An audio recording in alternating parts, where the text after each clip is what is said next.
Good Lord above, Marion, have you quite gone off your head? My mother banged the oven door shut and straightened up, her cheeks flushed and not from baking bread on the warmest afternoon of summer. She pushed back greying hair, leaving her palm clasped across her forehead, as if to hold on to reason. I hope you didn't accept. Her voice lifted in pitch and volume. I hope you didn't say yes. Her eyes bored into mine from across the kitchen. You did, didn't you? She threw her hands up, her fingers stiff with anger. Well, you'll just have to tell them you are not going.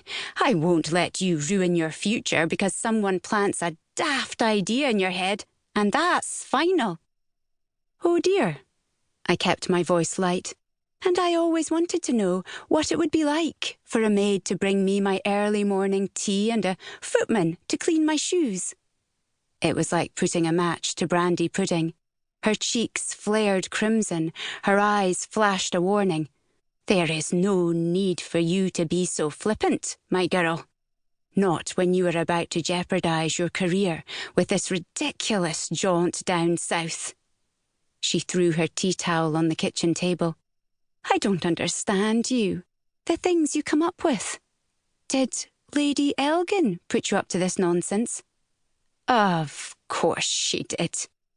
I knew looking after her children this summer would distract you from your studies.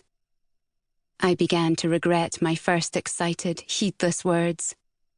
I have been offered a job teaching the Duchess of York's little girl. I reached out to her, my fingers curled lightly around her arm. She shook them off with a twist of her shoulder. Ma, would you please stop for a moment? I am trying to stop you from wrecking your life. There's a lot more to this than my going to London just because I was offered a posh job. She clasped my shoulder, a shake with each word. All your life you have wanted to be a teacher. The intensity in her voice softened. Isn't that what all this hard work has been for? The letters of recommendation, the Mhairi Training College agreeing to extend your scholarship for the autumn term. Most people would give their eye teeth.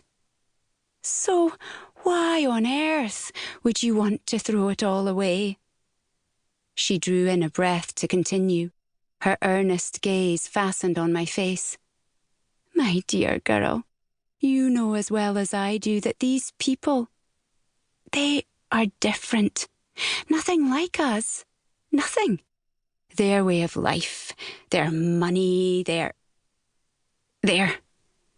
She wrung her hands in her apron and stumbled into speech again. Their place in the world.